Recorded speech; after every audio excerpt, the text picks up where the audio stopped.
Struggling to figure out what to read next? The Word Nerd has you covered. Here are my 5 favorite books that I've read so far in 2023. Hi, my name's Amanda Zieba. Welcome to my channel, Learning with the Word Nerd. Now, I just counted right before I filmed this video, and I am up to 140 first chapter variety videos on this channel, which is amazing. And I'm adding more every month, every week I add a new one. And while that's really cool that there are so many there, you might be thinking, yeah, where do I start? 140 is a lot to process. So I'm making you this video. I went through all of the videos that I have posted so far for 2023, and I picked out 5 of my most favorite that I think you are going to love, and there's a little bit of something for everybody in here. So if you're a class and you're listening to this and you're each trying to figure out what you're going to check out from the library first, don't worry, I have you covered. Here we go. 5 of my favorite books I've read so far in 2023. Are you ready? Let's take a look at my 5 favorite books I've read so far this year. First up is The Inheritance Games by Jennifer Lynn Barnes. Now, this story is about a girl named Avery who's lived a pretty hard life. She doesn't have a lot of people looking out for her, but she is super smart. And so she's always just kind of managed to be able to survive until one day her guidance counselor or principal, somebody in authority at school, calls her in to the office. She thinks she's in trouble, but she finds out instead that billionaire Tobias Hawthorne, somebody she doesn't even know, has died, and he leaves her virtually his entire fortune. What? It's totally a rags to riches story, which is always a super fun premise. The only catch is that Avery must move into his sprawling mansion full of secret passages, riddles, and codes. Okay, doesn't sound so bad yet, but it's made worse because the Hawthorne house is also occupied by the family that was just disinherited, and they not pleased about the situation. And several of those people are very handsome and attractive brothers who then create this, love triangle with Avery. And there's money, and there's mystery, and it's only the first book in a series. And I know that once you read it and love it, you are going to be sucked in and want all of the other ones. In fact, this book's plot was so intriguing that when I went to a few of my friends' houses, I saw it on their coffee tables, and they're like, yeah, I had no idea it was YA, but now that I've started, I can't stop. So even grown-ups are wanting to read this book, The Inheritance Games, and I know that you will love it too, especially if you like mysteries, if you like romance, if you like mind games and puzzles, and rags to riches Cinderella stories. Okay, that's the first one. Next up is Nowhere Boy by Catherine Marsh. I hadn't read anything by Catherine Marsh before, but now that I've read this book, I want to go back and read everything that she's ever written. This book reminded me a lot of The Diary of Anne Frank, but told in modern times. There's a story of a boy who is just, he's feeling kind of stuck. His family has moved him to Belgium out of the United States. He doesn't know the language. He's attending a school he doesn't like. And there's all these things that he feels like are like big problems for him. Okay? But then he discovers that there is another boy who is living in his wine cellar. And this boy is Muslim and he's a refugee. And if people find out that he is there, there is going to be so much trouble for this boy.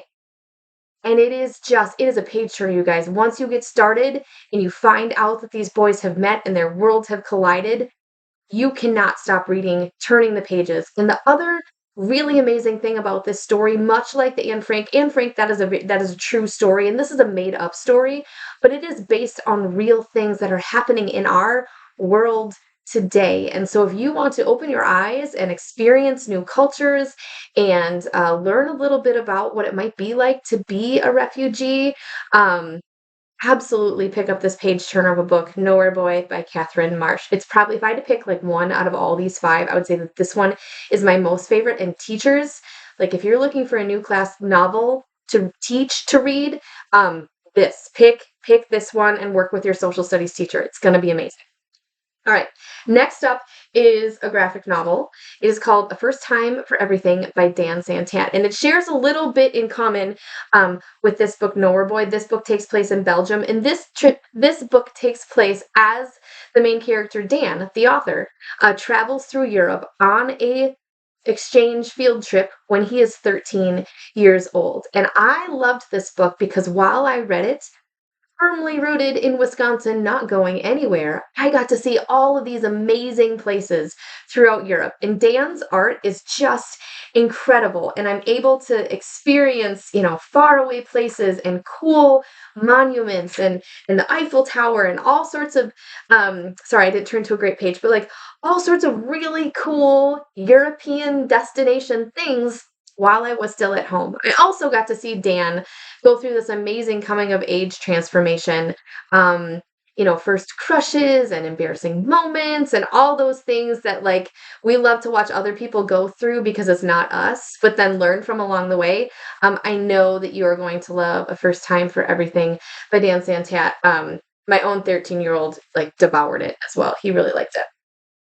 Speaking of my 13-year-old, he recommended this book to me, one of my other favorites that I've read so far in 2023, Greetings from Witness Protection. And if you like stories that have characters that are resilient, that are like using skills that not every kid has to help out a situation, you're going to love this one. So I'm just going to read the back because it'll do a better job of describing it than I just did there. So the U.S. Marshals are looking for the perfect girl to join a mother, father, and son on the run from the nation's most notorious criminal. After all, the bad guys are searching for a family with one kid, not two, and adding a streetwise girl who knows a little bit about something about hiding things may be just what the Marshals need. So they take Nikki out of foster care and they put her in this family, and they're all in the witness protection program. They're all hiding in plain sight from these really bad mobster mafia guys. And it's great because it has like regular everyday like middle school, high school kind of drama stuff, but then it also has this like super secret CIA spy kind of part to it too.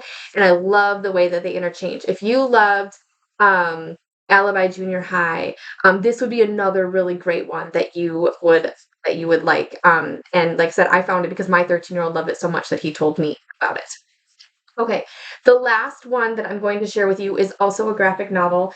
It is called Global by Owen Colfer and Andrew Donkin. And again, teachers, if you are looking for a book to use in school as your curriculum, this is the book to use. Okay, this is a new one that you can add. I know that a lot of schools use A Long Walk to Water. I did too. I loved teaching it because it was about a thing, an important thing in our world that was happening that maybe kids in America didn't know a lot about.